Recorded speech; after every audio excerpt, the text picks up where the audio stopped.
असाता वेदनी कर्म के आश्रम के लिए कारण कौन कौन से? दुख। असाता वेदनी से बचना चाहो, पीड़ा लक्षण परिणाम दुखम, ऐसे आत्मगत ऐसे परिणाम हैं जो कि पीड़ा को लिए हुए हैं, उसके माध्यम से उसको दुख बोलते हैं, उसके द्वारा असाता वेदनी का आश्रय होता है। शोक का अर्थ क्या? जो अनुग्रह करने वाले जो संबंधी जन हैं उनका विच्छेद होने के उपरांत जो मन में विकलता आती है उसका नाम शोक कहा है, और यह शोक छठे गुणस्थान तक होता है और असाता वेदनी के आश्रम के लिए कारण है। साता वेदनी का आश्रम नहीं होगा, भले ही श्रमण में भी, श्रमण के जीवन में भी यह प्रसंग आता है, कोई बाधा नहीं आने में, उस समय वह असाता वेदनी का आश्रय करता है, भले ही वह अंतर मुहूर्त के लिए करे, होगा असाता वेदनी का आश्रय। अपवाद आदि के निमित्त से जो संताप उत्पन्न हो जाता है मन में, उसका नाम ताप है। अपवाद हो रहा है, सहा नहीं जा रहा है। अपवाद हुआ क्यों? अपराध किया तो अपवाद तो फैलेगा, और अपवाद फैलेगा तो इसके माध्यम से संताप होगा, संताप होगा तो असाता वेदनी का आश्रय कोई रोकने वाला थोड़ी उसको होगा वो।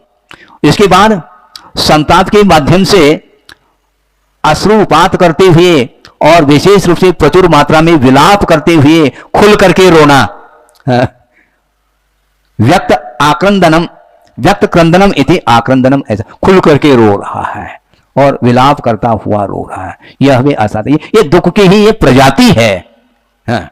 सामान्य दुख तो सब में हो रहा है, किंतु वध किसको बोलते हैं? आयु इंद्रिय बल इन प्राणों का वियोग करने को वध बोलते हैं, और वध का परिणाम कर लिया तो वह असाता वेदनी अब छूट नहीं सकता।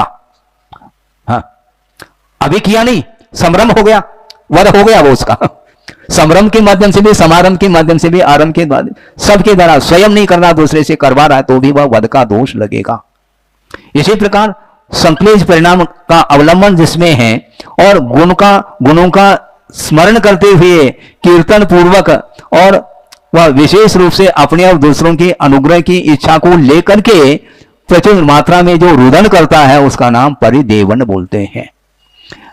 ऐसा वह शोक कर रहा है जिसके माध्यम से दूसरा पिघल जाए, अनुग्रह कर ले, दयनीयता के साथ रोना, ये इसके माध्यम से अनुग्रह की वह इच्छा रखता है। इस प्रकार ये सारे और ये अपने अंदर भी परिणाम होते हैं और अपने द्वारा दूसरे के अंदर भी हो जाते हैं। इसलिए महाराज हम रो रहे हैं, आपको क्या है? रोना तो एकांत में रोना, क्योंकि आपका प्रभाव मेरे तक भी तो आएगा। भगवान के सामने रो, चल जाएगा। अपने सामने यदि मान लो रुदन होगा, निश्चित रूप से उसका प्रभाव दूसरे के ऊपर भी पड़ता है। आगम कह रहे हैं आत्मस्थ परस्त उभयस्थानी, ऐसा कहा। अपने भीतर भी परिणाम है, उसके द्वारा दूसरे के भीतर भी परिणाम आ सकते हैं, दोनों में परिणाम उत्पन्न हो सकते हैं। ये असाता वेदनी के आश्रम के लिए कारण है।